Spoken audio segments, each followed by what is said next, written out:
Друзья, приветствую вас на канале, посвященном погоде рынка недвижимости Украины. Сегодня мы с вами будем говорить о рынке жилой недвижимости города Харьков. А точнее подведем итоги прошедшего уже июня месяца 2026 года, то есть закончился второй квартал, и попробуем разобраться в тех процессах, которые происходили на рынке жилой недвижимости. Друзья, ну сразу могу вам сказать, что мы на пороге грандиозного шухера. Кто меня смотрит давно, ну как минимум несколько лет, перед войной я такое тоже очень часто говорил в своих видео. То есть необоснованное поведение рынка недвижимости, а необоснованное поведение – это повышение стоимости, особенно в таких прифронтовых городах, как город Суммы, как город Харьков. Сегодня мы будем говорить о городе Харькове. Это первые звоночки чего-то, ну, не хочу сказать страшного, но какого-то коллапса, который грядет в ближайшее время. В данном случае, конечно же, с рынком недвижимости, с экономикой там все понятно уже, давно коллапс. Поэтому, друзья, разберемся с цифрами, что же происходит с недвижимостью. Не бросайте меня несвежими, так сказать, овощами.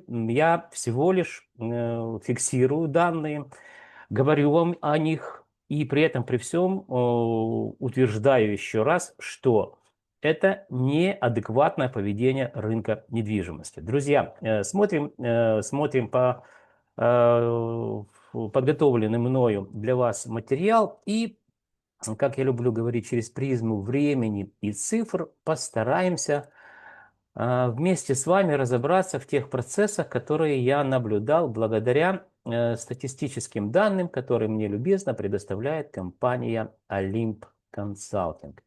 Итак, друзья, перед вами карта северо-восточной части Украины, куда входят 5 крупных областных городов-центров. Сегодня мы говорим о самом крупном городе, городе Харькове. Помните, еще называли вторая столица Украины. На данной карте мы разберемся, что произошло за один месяц со всем рынком недвижимости. Ну, под слово весь рынок недвижимости я подразумеваю первичный, вторичный рынок в разрезе классификации. Также поговорим в конце видео об аренде. В аренде. Итак, давайте быстро пройдемся сжато, тезисно, что же произошло за месяц, период сравнения у нас январь, февраль, март, апрель, май, июнь. Видите, жара действует, так сказать, на это старческий мозг. Май-июнь сравниваем. И, друзья, что мы видим? Ну, во-первых, население. Население довоенное, предупреждаю, это официальная статистика, 1 419 000 человек. То есть почти 1,5 миллиона жило. Друзья, на сегодняшний день, я так думаю, что живет меньше миллиона, возможно, где-то в районе 800-900 тысяч. Кто из города Харькова, напишите, пожалуйста. Я традиционно об этом вас прошу. Люди, которые меня смотрят с города Харькова. Потому что очень важно знать, так как статистики на сегодняшний день нет, но люди, которые живут, адекватно я имею в виду, не те, которые это самое, как оно называется, кричалками разговаривают, а те, которые адекватно понимают, что происходит, насколько больше людей живет в городе Харькове по сравнению с довоенным периодом, или же меньше. Для меня это важно. Почему? Потому что вы сами понимаете, что квартиры строились и дома для людей. Если людей становится меньше, то что, друзья? Соответственно, эти самые квартиры должны, ну, как минимум дешеветь. То есть люди живут в квартирах. Нет людей, нет квартир. Или квартиры не востребованы. Это как бы, ну, мне кажется, абсолютно логично и понятно. Поэтому напишите, мне будет интересно. Заранее благодарю. Итак, друзья, переходим к следующему показателю. Количество предложений, которые были выставлены для продажи на рынке жилой недвижимости города Харькова. Мы видим 38 тысяч. То есть я работаю с большими цифрами. Напомню вам, что я и компания Olymp Consulting мониторим рынок недвижимости с помощью программного обеспечения Olymp News, на которое у меня есть патент, естественно, авторское право.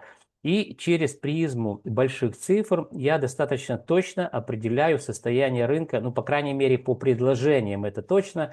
Почему? Потому что кто знаком со статистикой, 38 тысяч – это абсолютно репрезентативная выборка генеральная, при этом выборка однородная, она делится по классам, по сегментам рынка недвижимости. Это позволяет мне с минимальной статистической погрешностью определяться, еще раз повторю, по предложениям, которые выставляют на продажу люди или риэлторы, понимать стоимостные, так сказать, показатели рынка недвижимости. Стоимостной показатель – это сколько, ну, вы понимаете, да, стоит квадратный метр или в целом квартира. Мы говорим о квадратных метрах. Итак, друзья, дальше. Видим, что на 0,5%, на полпроцента количество объявлений в июне было больше, чем в мае месяце. Это традиционно на протяжении многих лет желающих продать больше, чем желающих купить. А вот почему растет стоимость квадратного метра, для меня это загадка. Поэтому я и говорю, что это с какого-то перепуга, и мы, друзья, находимся на пороге грандиозного шухера. Итак, социальное жилье. Социальное жилье, вторичный рынок вырос на 0,85% за месяц. Подумайте только, почти 1%. При фронтовом городе Харькове, где выносятся дома, инфраструктура, долетают уже эти кабы, ну это безумие. Я просто фиксирую цифры. Еще раз, друзья, вам говорю, что вы должны понимать, насколько люди, которые выставляют квартиры для продажи через риэлторов или самостоятельно, что у них в голове? То есть я не могу себе представить, да, чтобы в такой ситуации прифронтовой город показывал такой бурный рост, почти по 1% роста за месяц. Итак, ну будем наблюдать, друзья. Все же когда-то хорошее заканчивается и начинается, так сказать, не самое хорошее. Дальше, друзья, аренда жилой недвижимости на примере класса социальное жилье подорожала на 2,71%. Здесь период сравнения у нас первый квартал 2026 года со вторым кварталом 2026 года. Но здесь есть определенная закономерность, потом мы о ней поговорим более подробно. Квартиры эконом-комфорт бизнес-класс – это, друзья, также вторичный рынок. Рост плюс 0,57%. Первичный рынок, друзья, квартиры эконом-класс подорожали на 0,36%. Друзья, напомню вам, что такое первичный рынок. Первичный рынок – это квартиры, не сданные в эксплуатацию. А с учетом того, что это город Харьков, друзья, но я очень сильно сомневаюсь, что эти квартиры будут сданы когда-то вообще в эксплуатацию. Поэтому вот этот рост, он, ну, как минимум говорит о том, что, ну, что-то, наверное, с людьми происходит. Ну, это ж не марсиане выставляют эти цены, да, которые я вижу и видят, в общем-то, все люди, которые, в принципе, интересуются объектами на рынке недвижимости. Первичный рынок квартиры комфорт бизнес-класс рос плюс 0,72% за месяц. Ну и первичный рынок квартиры элитного класса подорожали также на 0,39%. Подводя в целом итоги по обобщенным данным, за месяц по всем сегментам рынка недвижимости, это первичный, вторичный рынок, по всем классам мы видим, что, друзья, безумную динамику роста. К чему это приведет? Ну, будем смотреть. Ни к чему хорошему это точно не приведет. Но вот будем смотреть. Я, в общем-то, человек не заангажированный никем, да. Я просто высказываю свое мнение, хотя, видите, цифры показывают, что динамика роста происходит и наблюдается. Следующий слайд. Здесь мы поговорим уже о декомпозированных данных, то есть более подробные данные, что произошло на рынке недвижимости. Это вторичный рынок, класс социальное жилье. Более подробно разберемся. Итак, карта города Харькова, административные районы. Бросается в глаза, что больше всего подорожала недвижимость, индустриальный район. 0,92%. Меньше всего, так сказать, подорожала недвижимость. Так, здесь видим Киевский район 0,8. Нет, Салтовский район, бывший Московский, да, Салтовский район, плюс 0,77%. Но он, кстати, наиболее и подвергся разрушениям в первый год войны. Дальше, друзья, переходим к следующему слайду. Здесь мы поговорим о том, что произошло с недвижимостью на протяжении 4,5 года войны идет война. Напомню вам, что здесь мы видим класс социальное жилье. Данный, так сказать, график-рисунок я сделал благодаря вам, потому что вы меня просили: Андрей, покажи, что произошло с недвижимостью за период войны. Ну и на примере самого большого класса рынка недвижимости давайте пройдемся. Это социальное жилье.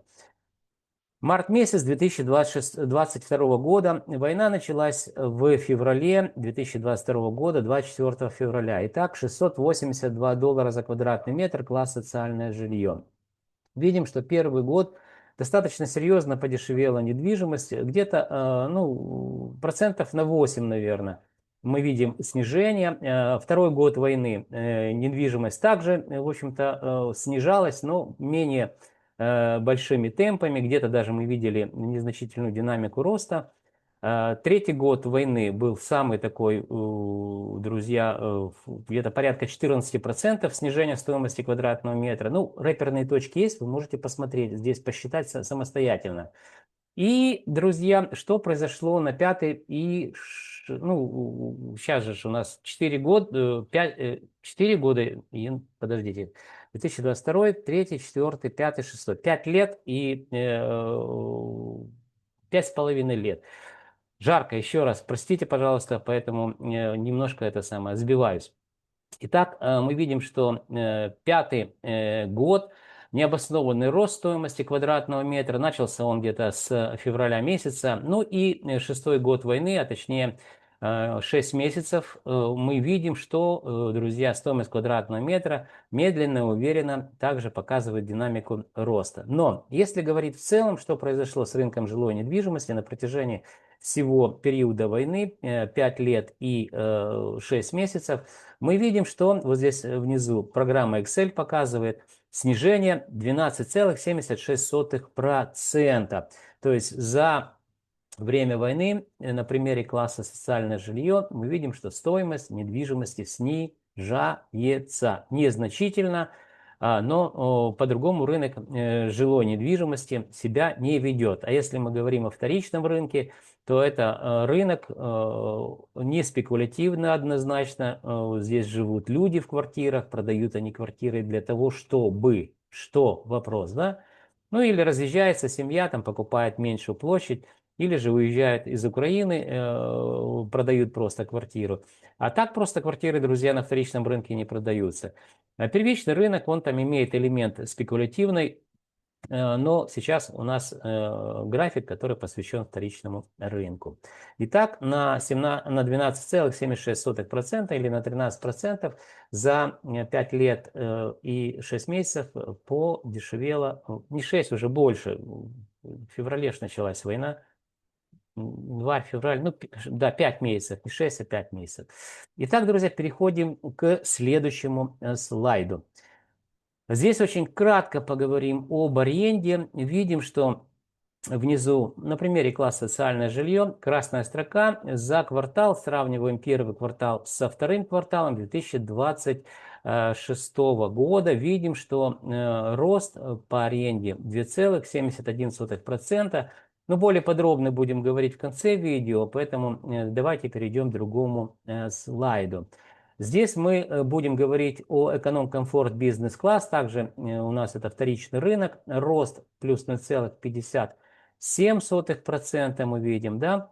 И можете посмотреть по админ районам, что произошло в июне месяце, стоимость квадратного метра и насколько она подорожала в период сравнения май-июнь.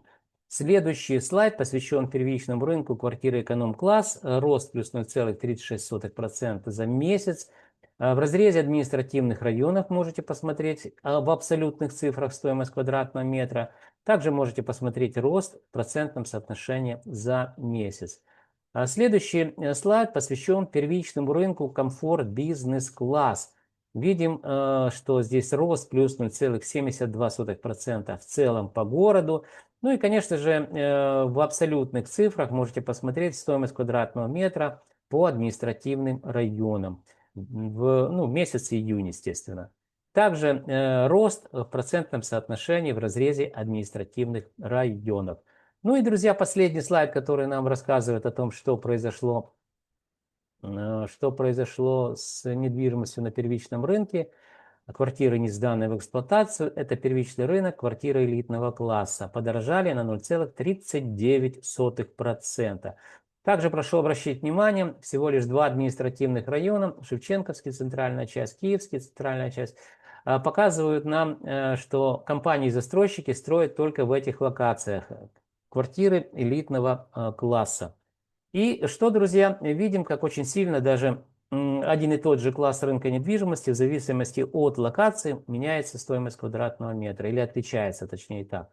А в целом в абсолютных цифрах видим и рост в процентном соотношении. Следующий, друзья, слайд. Здесь мы с вами будем говорить о том, что произошло в течение одного года. Мне всегда, в общем-то, как оно называется, пишут риэлторы, и там, да все неправда, вы там рассказываешь, это брехня, все растет, продают как горячие пирожки. Да, друзья, я согласен, что для того, чтобы вы задавали правильные вопросы собеседнику, вы должны уточнить период сравнения. Если мы говорим с начала войны, то мы видим естественно, июнь месяц, видим снижение стоимости квадратного метра. Если говорить за последний год, да, действительно, здесь стоимость квадратного метра с какого-то перепуга растет, причем включая даже коммерческую недвижимость. Но поговорим в конце видео, как бы подводить итоги, когда будем. Итак, перед нами график, рисунок, гистограмма. Период сравнения июнь 2025 год. Класс социальное жилье. $569 за квадратный метр. Стоимость квадратного метра. И в июне 2026 года стоимость $595 за квадратный метр, что показало динамику роста 4,57% в течение одного года, друзья. Безумие. Но я фиксирую данные и вам их показываю. Также, друзья, немного рекламной паузы. Внизу вы видите индекс стоимости жилой недвижимости, вторичный рынок, социальное жилье. Он положительный, единичка, запятая, 0,46.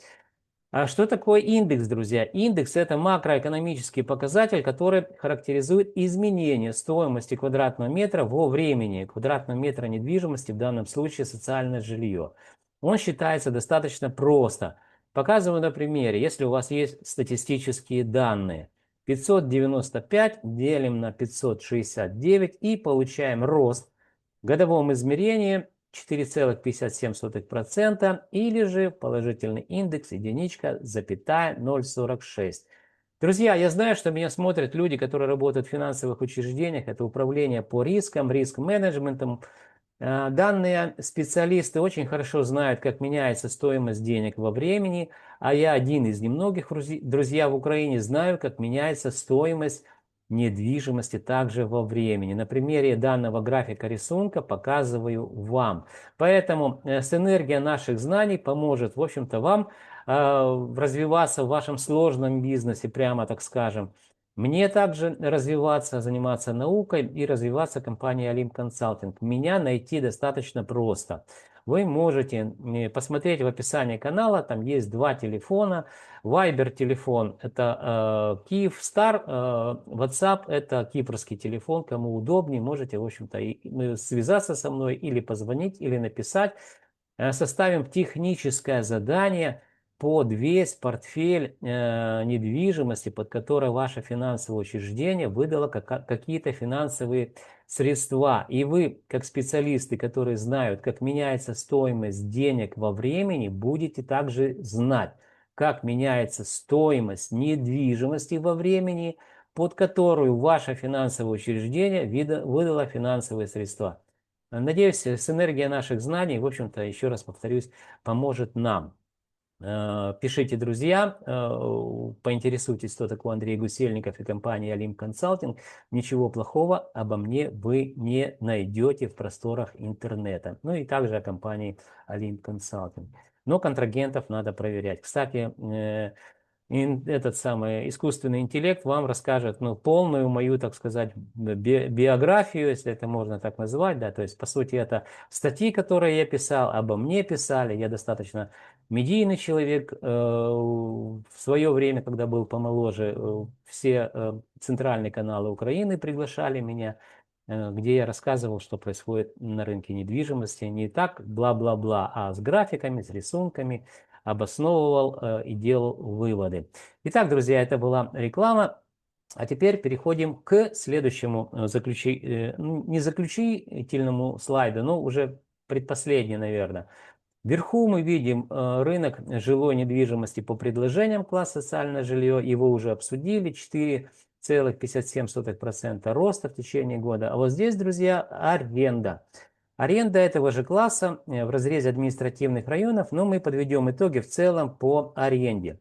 Что, друзья, мы видим? Период сравнения июнь 2026 год сравниваем с июнем 2025 года. Так вот, внимание, друзья, ну кто хоть что-то понимает, так сказать, в пассивном доходе, в экономических процессах, которые формируют данный пассивный доход. Ну, это квартиры, которые сдаются в аренду, они генерируют денежные там какие-то средства, да, это еще называется в простонародье пассивный доход. Так вот, не падайте со стула, держите. 7% это, друзья, рост при фронтовом городе Харькове на аренду в течение 1 года. Объяснение этому достаточно простое. Несмотря на то, что из 1,5-миллионника город Харьков, по моему железному убеждению, превратился где-то 800 тысяч, ну, может быть, 900 это максимум проживает на сегодняшний день. Напишите, друзья, кто живет в Харькове.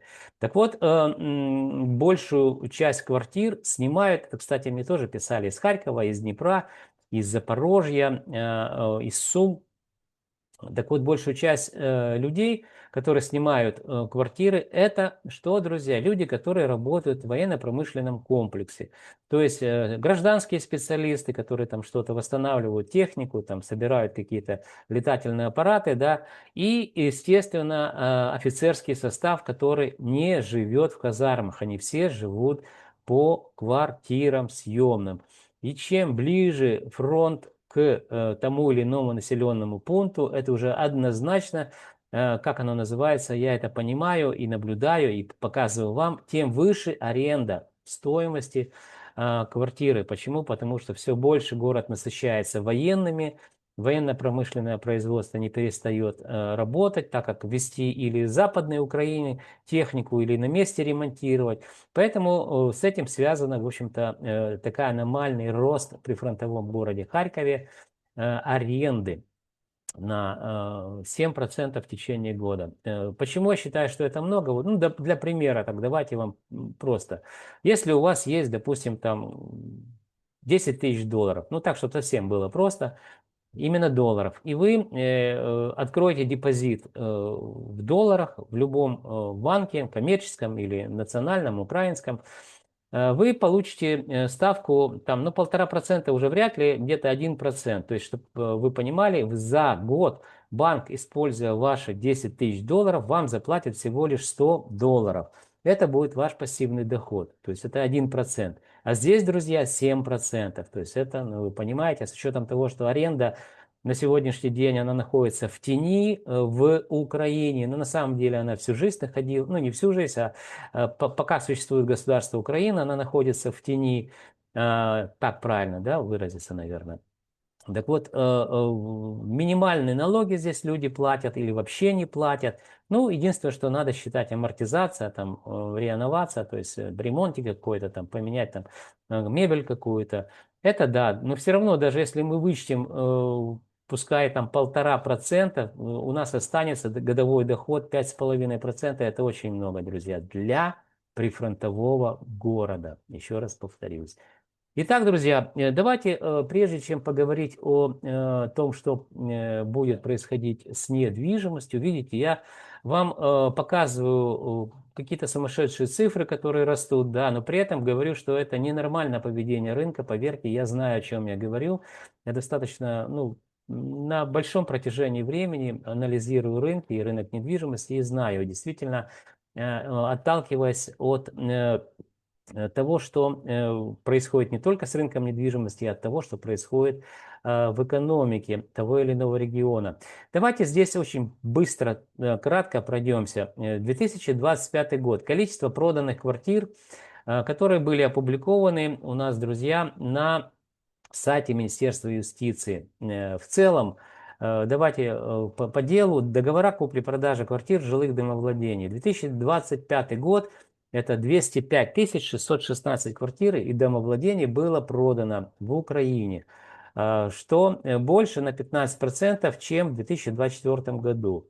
Другие договора отчуждения недвижимого имущества – это коммерческая недвижимость, друзья, тоже было продано 42 тысячи 83 объекта коммерческой недвижимости, что на 16%, округлим большую сторону, больше, чем в 2024 году. Друзья, ну вот смотрите, сейчас вы мне скажете, что, ну, так, Андрей, ну все растет правильно в стоимости.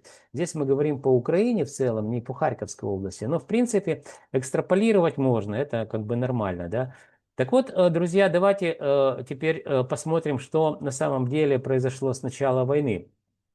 Внизу я специально сделал вам сравнительную характеристику для того, чтобы вы понимали, да, потому что сравнивая, да, 2024 с 2025 годом, мы видим незначительную динамику роста, а вот если говорить о том, что было до войны, 2021 год, это 372 725 объектов жилой недвижимости, квартиры, домовладения.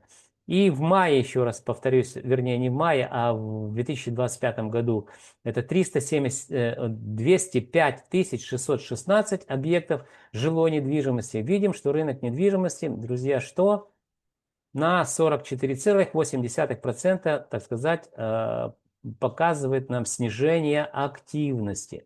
То есть это так на минутку 45%, то есть почти половина, да, то есть отвечая на вопрос, а может расти вообще недвижимость в своей стоимости в стране, в которой идет война? Это только я вам показываю один показатель, который совсем не косвенно нам говорит о том, что должно происходить с рынком недвижимости. При этом это не мои данные, это данные, которые официально публикуются. Ну, таблички мои, потому что там они не в состоянии сделать сравнительный анализ, я имею в виду Минюст.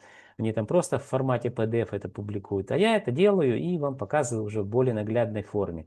Ну и в конце, ну давайте вот так, да.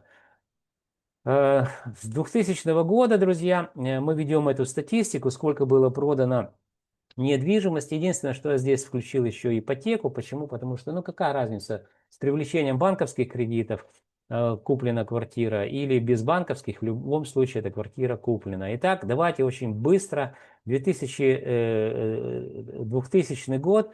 По 2017 год данную информацию вы можете увидеть только у меня, ну или заказать у меня.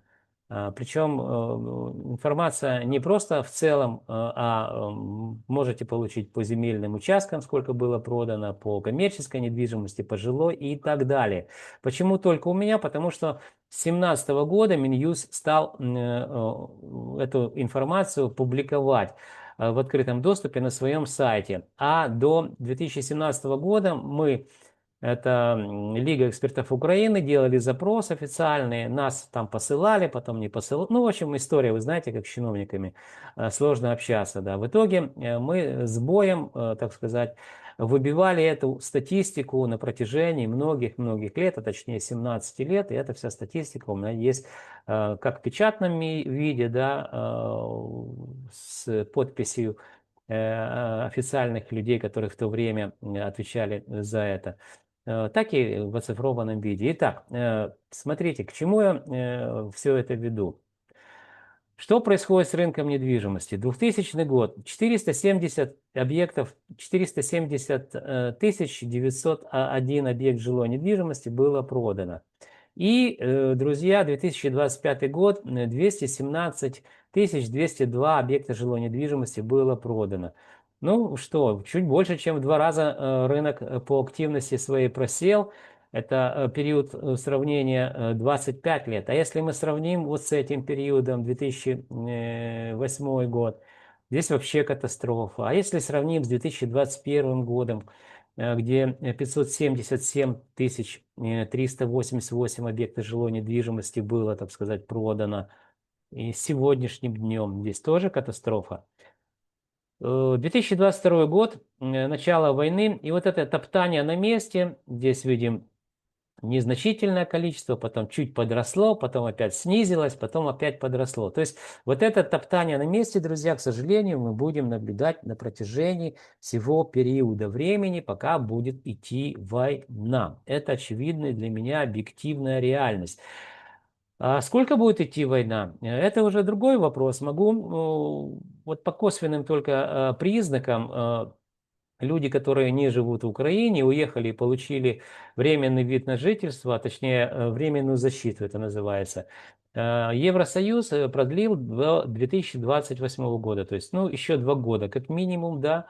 При этом мы понимаем, что Евросоюз готовится к большой войне с Россией, или Россия готовится, тут неважно, да, но это большая война, друзья, я даже не сомневаюсь, что она будет. И будет она в общем-то, тоже ни день, ни два.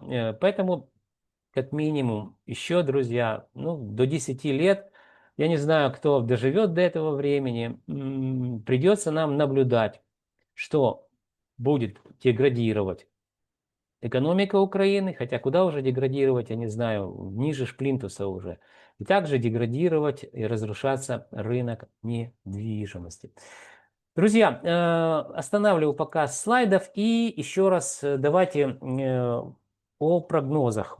По прогнозам я использую научную методологию. Это метод многофакторного анализа. Частично вас познакомил с факторами, которые влияют на состояние рынка недвижимости. То есть мы поговорили о активности рынка, сколько было продано. Также достаточно много факторов, там порядка 10, которые это макроэкономические показатели, которые характеризуют развитие экономики в целом. Так вот, друзья, я понимаю, что рынок недвижимости является составной частью украинской экономики, не может работать в противофазе. То есть, если в экономике все на букву «Ж», это мягко говоря, посмотрите, это открытые данные, они есть. То есть, все очень плохо. Экономика разрушена. Кроме военно-промышленного комплекса и кредитов, Украине не за что жить с точки зрения как самостоятельному государству. То есть мы не воспроизводим то количество, так сказать, товаров и продуктов для того, чтобы страна существовала самостоятельно. Так вот, я предполагаю, что до конца года все-таки что-то произойдет с рынком жилой недвижимости не только города Харькова, друзья. Это в целом тенденции по Украине. Ну, наверное, какое-то время мы будем наблюдать незначительную динамику роста, но ближе к концу года, друзья, я просто не сомневаюсь. Может быть, это будет начало 2027 года. Мы увидим, как вот это необоснованное надувание пузыря на рынке недвижимости стоимостного закончится и очень плохо. Это очевидные для меня совершенно вещи. Но время пройдет быстро, друзья. Я записываю ежемесячные подобные обзоры, поэтому будем, так сказать, наблюдать и дальше комментировать те процессы, о которых мы сегодня с вами говорили достаточно подробно. Друзья, пришло время прощаться. Для того, чтобы вы знали, что происходит с рынком жилой недвижимости, и не только, вам необходимо что сделать? Правильно подписаться на мой канал. Вы также можете лайки, дизлайки ставить, можете вопросы писать, отвечу обязательно адекватным людям. Еще что, друзья, вы должны помнить, что я ваш скромный слуга, и компания Олимп Консалтинг готовим для вас ежемесячные обзоры рынка недвижимости Украины, которые, надеюсь, помогут вам не потеряться в каменных джунглях рынка недвижимости. Еще раз, друзья, лайки, дизлайки ставьте, обязательно подписывайтесь и до встречи в следующих моих видеороликах.